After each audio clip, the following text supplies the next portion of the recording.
అయితే TDP MLA వేమినేని Prashanth Reddy పైన అనుచిత వ్యాఖ్యలు అయితే చేయడం జరిగింది. ఎవరంటే మాజీ వైసీపీ ఎమ్మెల్యే ప్రసన్న కుమార్ రెడ్డి గారు చేయడం జరిగింది. ఆమె సొంత చెల్లి తను కూడా.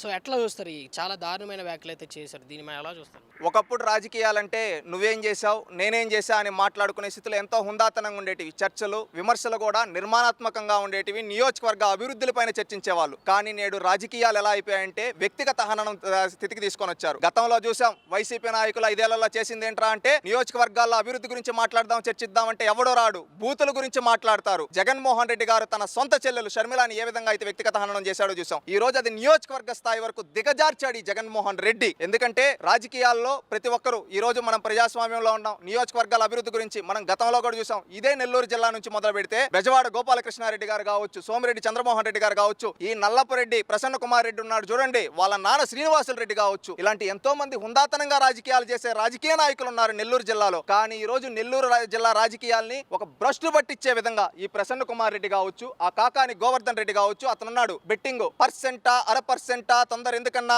వెయిట్ అని చెప్పి బూతులు మాట్లాడే బెట్టింగ్ అతను అనిల్. ఇలాంటి వాళ్ళు చేసి నెల్లూరు జిల్లా రాజకీయాలని భ్రష్టు పట్టించారు. ఈ రోజు అదే జిల్లాకు సంబంధించి ఈ రోజు అతను మాట్లాడుతుంటే సిగ్గుచేటుగా ఉంది. రాజకీయాల్లో ఇలాంటి వాళ్ళ ఉండేది. ప్రజలందరూ కూడా ఆలోచించాలి. రాజకీయాలంటే ఎందుకు రాజకీయాల్లోకి వచ్చేది? ఒక నియోజకవర్గ అభివృద్ధి చేయడం, ప్రజల తలరాతలు మార్చడానికి. కానీ ఈ రోజు రాజకీయాల్లో అభివృద్ధి గురించి ఎవరన్నా చర్చిస్తున్నారా?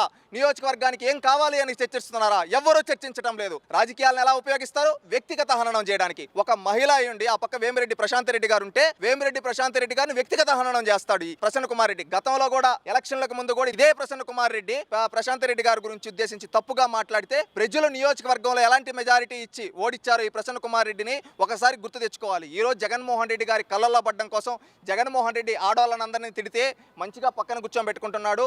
మహిళలని వేశ్యలు అన్న ఎంకరేజ్ చేసిన కొమ్మినేని కోసం సుప్రీంకోర్టు వరకు వెళ్ళాడు బెయిల్ కోసం. నేను కూడా మహిళలను తిడితే అంటే నా స్థాయిలో నా నియోజకవర్గంలో ఉండే ఎమ్మెల్యేని, ఒక మహిళా ఎమ్మెల్యేని తిడితే జగన్మోహన్ రెడ్డి నా కోసం కూడా వస్తాడా అని ఈ ప్రసన్న కుమార్ రెడ్డి మాట్లాడాడు. ఇలాంటి వాళ్ళని పార్టీ నుంచి సస్పెండ్ చేయకుండా ప్రమోషన్లు ఇస్తున్నాడంటే రాజకీయాల్లో ఇలాంటి నాయకులా ఉండేది. రాజకీయాలు ఎందుకోసం ఉపయోగించాలి? ప్రజలకు మంచి చేయడానికి, ప్రజలకు ఉపయోగకరంగా సంక్షేమం, అభివృద్ధి, సంస్కరణలు ఇవి తీసుకొని వచ్చి ప్రజలకు అండగా నిలబడాల్సిన నాయకులు ఈ రోజు వ్యక్తిగత హననాలు చేస్తుంటే ప్రజలు చూసి ఇలాంటి వాళ్ళ మనకు ప్రజాప్రతినిధులుగా నాడు చేసిందని సిగ్గుపడుతున్నారు. ఈ ప్రసన్న కుమార్ రెడ్డి ఏదో ఫస్ట్ టైం ఎమ్మెల్యేనో ఏదో కాదు, 2012-9 నుంచి ఎమ్మెల్యేగా చేసిన వ్యక్తి ప్రసన్న కుమార్ రెడ్డి. నీకు తెలీదా అయ్యా రాజకీయాలు? ఇలాంటివే నువ్వు మాట్లాడేది సిగ్గుచేటు. ప్రజలు సిగ్గుపడుతున్నారు ఇలాంటివి చూసి. ఇది ప్రజాస్వామ్యంలో ఎవరు ఒప్పుకోరు. ఇలాంటి వ్యక్తుల్ని తీవ్రంగా ఖండిస్తున్నాం. ఎందుకంటే ఇలాంటి వ్యక్తుల్ని రాజకీయాల నుంచి తరిమి కొడితేనే రాజకీయాలు బాగుపడతాయి. లేకపోతే ఏంటంటే ఇలాంటి వాళ్ళంతా వీధి రౌడీలు, అదే విధంగా గంజాయి అమ్మే వాళ్ళు,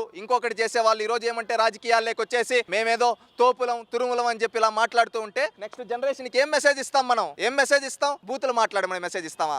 ఈ రోజు చూసే యువత కూడా రాజకీయాల్లోకి రావాలనే వాళ్ళు సిగ్గుపడుతున్నారు, ముఖ్యంగా మహిళలు. ఎందుకంటే ఈ రోజు రాజకీయాల్లోకి ఎవరన్నా ఒకప్పుడు మహిళల్ని ఎంకరేజ్ చేసేవాళ్ళు. ఆనాడు ఎన్టీ రామారావు గారు ఎంతో మంది మహిళలకి శాసనసభ్యురాలుగా, అదే విధంగా ఎంపీలుగా అవకాశాలు కల్పించారు. కార్పొరేషన్ చైర్మన్ గా ఈరోజు చంద్రబాబు నాయుడు గారు కావచ్చు, లోకేష్ గారు కావచ్చు, మహిళలను ఎంకరేజ్ చేసి రాజకీయాల్లో రండమ్మా, మహిళలు ఇంటినే వాళ్ళు చక్కదిద్దగల, రాష్ట్రాన్ని కూడా చక్కదిద్దగల శక్తి మీకుంది అని చెప్పి మహిళా మంత్రులు ఈ విధంగా చేసి ఎంకరేజ్ చేస్తూ ఉంటే ఈ రోజు జగన్మోహన్ రెడ్డి ఏం చేస్తున్నాడు? వాళ్ళ పార్టీలో ఒక సైకోలను తయారు చేసి, ఒక ఉన్మాదులను తయారు చేసి ఈ రోజు వ్యక్తిగత హననం చేపిస్తా ఉన్నాడు. ఎవరోని ఒక్కొక్కరిని ఈ విధంగా చేస్తూ ఏంటంటే మహిళలు ఎవరన్నా రాజకీయాలు ఎందుకులే మనకు రాజకీయాలు పోతే మనల్ని వ్యక్తిగత హననం, మన క్యారెక్టర్ మనం ప్రూవ్ చేసుకోవాలా, మనం ఏదో మన పని చేసుకుంటే పోదా అని ఈ రోజు బాధపడుతూ ఉన్నారు. ఇది దేశంలో ఉండే ప్రతి ఒక్కరు ఖండించాలి ఇలాంటి వ్యక్తుల్ని. ఈ రోజు ఇదేం కొత్త కాదు. నాడు నిండు శాసనసభలో భువనేశ్వరి గారిని, బ్రాహ్మణి గారిని గురించి ఎంతమంది మాట్లాడారు వైసీపీ నాయకులు. తెలుగుదేశం పార్టీకి సంబంధించిన ఎంతో మంది మహిళా లీడర్లు, ఈనాటి హోంమంత్రి అయిన అనితా గారి గురించి, సవితా గారి గురించి, అదేవిధంగా గుమ్మిడి సంధ్యారాణి గారి గురించి, రెడ్డి మాధవిరెడ్డి గారి గురించి, పంచుమటి తండ్రాధ గారి గురించి, పొడపాటి తేజస్వి గారి గురించి కావచ్చు, సోషల్ మీడియా యాక్టివిస్టుల గురించి కావచ్చు, మహిళా ఎమ్మెల్యేలకు బండారు శ్రావణి గారు, ఇలాంటి ఎంతో మంది తెలుగుదేశం పార్టీకి సంబంధించిన మహిళలకు క్యారెక్టర్ అసాసినేషన్ చేసిన పార్టీ వైసీపీ పార్టీ. ఇది సిగ్గుచేటు.